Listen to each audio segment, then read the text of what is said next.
Assalamualaikum. I welcome you all to Javed Publishers. We are studying Kids Science Grade 5, Chapter number 5, and the topic is Physical and Chemical Changes of Matter. Chapter number 5, Physical and Chemical Changes of Matter, observing physical changes in daily life. In previous class we have learned that everything around us is matter. Air we breathe is in matter, the book we read and the milk we drink is matter. The matter is found in 3 states such as solid, liquid and gas. For example, it includes sugar, milk and air.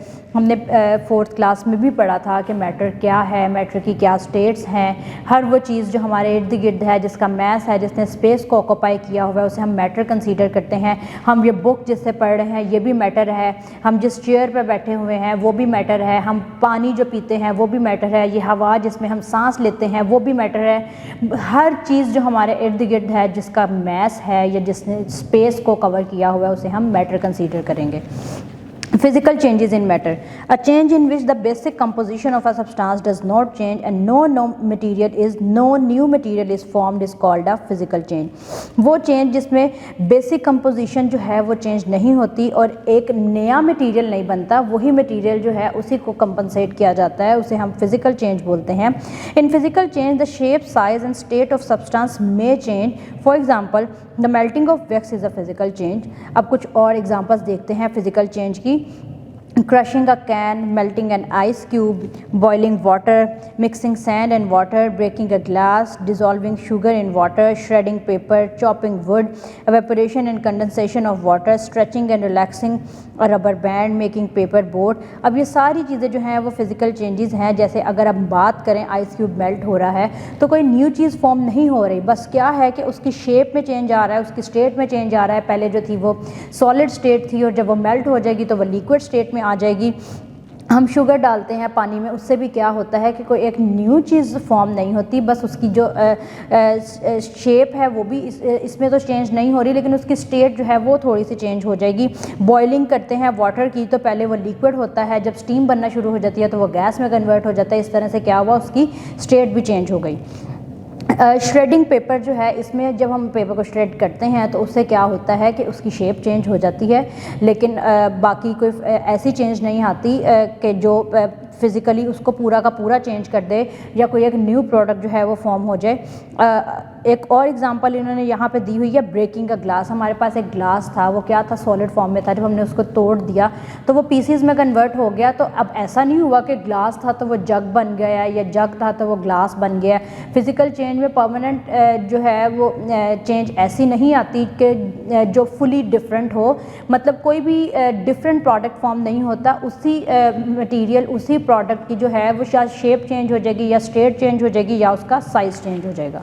Moving towards the next topic, processes in changes of state of matter, page number 40. Matter can change from one state to another on heating और cooling. When sunlight falls on snow solid on the mountain it melts and take the form of water. क्या होता है कि matter जो है वो एक state से दूसरी स्टेट में चेंज होता है, या तो हीटिंग से और या कूलिंग से. जब भी सन की रोशनी जो है वो पड़ती है माउंटेन्स पे जिन पे स्नो थी, तो वो स्नो जब मेल्ट होना शुरू हो जाती है तो वो किसकी शक्ल इख्तियार कर लेती है, वो लिक्विड की शक्ल इख्तियार कर लेती है. When water in the river gets heated by the sunlight, it changes into water vapor. अब जब वही वाटर जो है उसे हीट किया जाएगा तो उससे क्या हो जाएगा, वो गैस की फॉर्म में चेंज हो जाएगा. Similarly, then water vapors goes up, it cools down and changes into water. This is how it rains. Rain water on further cooling changes into snow because of the drop in the temperature. जब temperature drop होगा तो वही rain water जो है वो उसको cooling temperature मिल जाएगा, तो उससे वो स्नो में चेंज हो जाएगा. आगे है जी evaporation. Evaporation is a process by which a liquid turns into gas. It is also one of the 3 main steps in the water cycle. अब इवेपोरेशन एक ऐसा प्रोसेस है जिसमें क्या करते हैं कि लिक्विड जो है वो गैस में चेंज हो जाता है, और ये वाटर साइकिल के जो स्टेप्स हैं उनमें एक मेन स्टेप है boiling is the rapid vaporisation of a liquid which occurs when a liquid is heated to its boiling point. जब हम लिक्विड को बॉयल करते हैं और उस पॉइंट तक ले आते हैं जहाँ पे बॉइलिंग स्टार्ट हो जाती है, तो उसको हम बॉइलिंग का नाम देंगे. फिर बात करते हैं मेल्टिंग एंड फ्रीजिंग की. When a solid gets heated it molecule get more energy and then begin to vibrate faster. जब भी हम किसी सॉलिड को हीट करते हैं तो उसके मॉलिक्यूल्स जो हैं वो उनको एनर्जी मिलती है और वो वाइब्रेशन जो है वो ज़्यादा बढ़ जाती है। They move further away from each other, the fix shape of a solid begins to change and starts melting. क्या होता है कि जब वो एक दूसरे से दूर जाने शुरू हो जाएंगे तो सॉलिड में तो क्लोजली पैक्ड होते हैं, तो वो क्या करेंगे कि अपनी शेप को है चेंज कर लेंगे और मेल्ट होना स्टार्ट हो जाएंगे। The molecules now become loosely packed, this change from solid to liquid state is called melting. Solids में अरेंजमेंट ऑफ मॉलिक्यूल्स जो है वो बहुत ज़्यादा क्लोजर होते हैं, वो टाइटली पैक होते हैं, उनके दरमियान फोर्स ऑफ अट्रैक्शन जो है वो बहुत स्ट्रॉन्गर होती है। जब हम उसको हीट देते हैं तो उससे क्या होता है कि मॉलिक्यूल्स एक दूसरे से दूर जाना शुरू हो जाते हैं, वाइब्रेशन फास्टर हो जाती है, एनर्जी उनमें ज़्यादा आ जाती है। तो जब वो एक दूसरे से दूर हो जाते हैं, अब वो टाइटली पैक्ड नहीं है, वो लूजली पैक्ड हैं, तो ये वो स्टेट है जहाँ पे सॉलिड जो है वो लिक्विड में चेंज हो जाता है and this state is known as melting.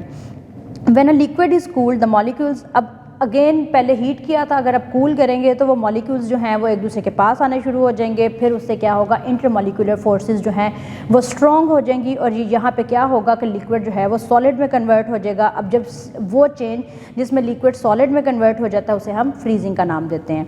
When a liquid is cooled the molecules come closer to each other and their intermolecular forces become strong enough to change liquid into solid state. The change of a liquid into solid state on cooling is called freezing.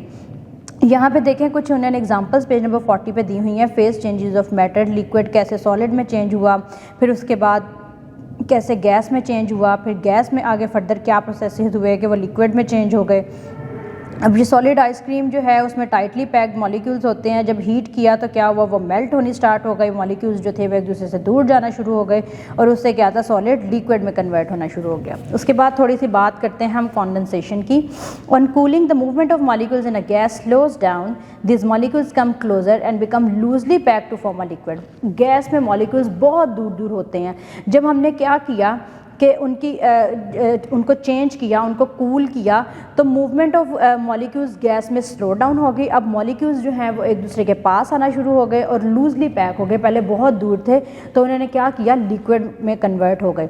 The change of state in which matter changes from a gaseous state to liquid state on cooling is called condensation. अब वो state जहाँ पे क्या होता है, gaseous state से liquid state में convert हो जाता है कूल करने पे, ठंडक के साथ से, तो उस स्टेट को हम कहते हैं condensation. When the water vapour in the air comes in contact with the cooled surface of the glass, it condenses to form tiny droplets of water.